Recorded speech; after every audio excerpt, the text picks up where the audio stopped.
Ang gabi sa ating mga kapatid. Ngayon po ako ay may babasahin akong paano ba tayo makipag-isa sa katawan ni Kristo. Sa bang Ebanghelyo, tinawag ni Jesus ang mga tao upang sumunod sa Kanya, kaya upang maging Kanyang alagad at makibahagi sa Kanyang buhay at misyon. Itinuring niya sila tulad niya. Ang nakikinig sa inyo ay nakikinig sa akin. Ang nagtatakwil sa inyo, nagtatakwil sa akin. Totoo ito kahit hanggang sa pinakakamaliit na kanyang mga kapatid. Sinasabi ko sa inyo nang gawin ninyo ito sa pinakahamak sa mga kapatid kong ito ay sa akin ninyo ginagawa. Nagsalita si Jesus tungkol sa isang matalik na makipag-isa sa kanyang mga tagasunod. Manatili kayo sa akin at mananatili ako sa inyo. Ako ang puno ng ubas, kayo ang mga sanga. Na ibinigay pa nga niya sa pamaraan para sa pakipag. Isang ito, ang kumakain na aking laman at uminom sa aking dugo ay mananatili sa akin at ako sa kanya. Sa huling hapunan ipinangako ni Jesus na hindi niya iiwan ulila ang kanyang mga alagad, kundi ipadala niya sa kanila ang kanyang espiritu sa pamamagitan nito. Sa kanyang makakasama nila hanggang sa katapusan ng panahon. Ang simbahan ay sinilang mula sa personal na pakikipag-isa sa ito sa pagitan ni Jesus ng kanyang mga alagad. Sa pamamagitan ng papahayag sa kanya ng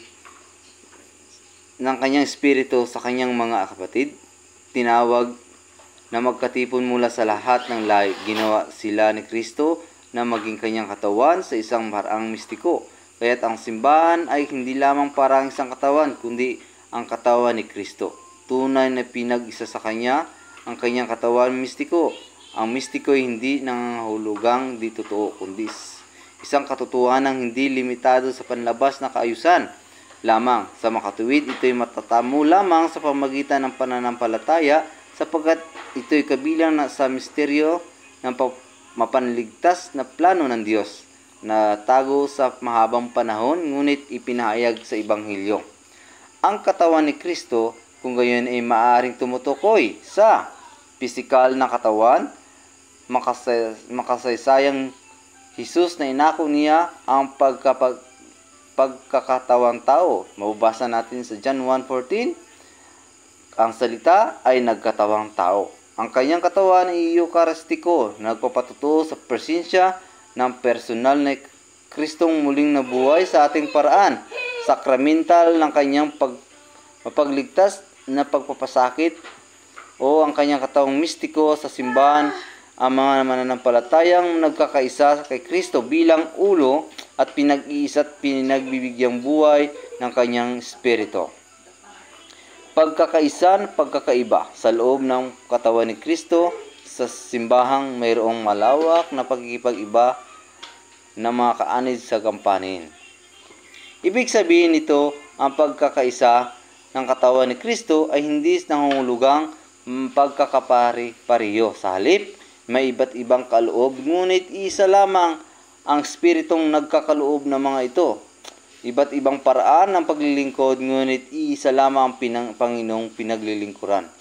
Iba't ibang mga gawain, ngunit isa lamang ang Diyos na sumasalahat ng taong gumagawa ng mga iyon. At yung mababasa natin sa 1 Corintios 12:4-6. Ito ang Espiritong Santong binabagi ni Kristo sa atin bilang taligang buhay.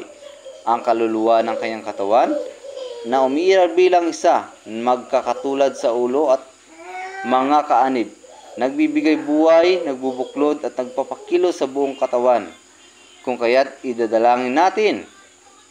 Ama, tinitipon mo ang iyong mga anak sa inyong simbahan upang maging isa, Ama, tulad ng iyong pagiging isa sa iyong anak at Espiritu Santo. Tinawag mo sila upang maging iyong bayan, upang purihin ang iyong karunungan sa lahat ng iyong mga gawa.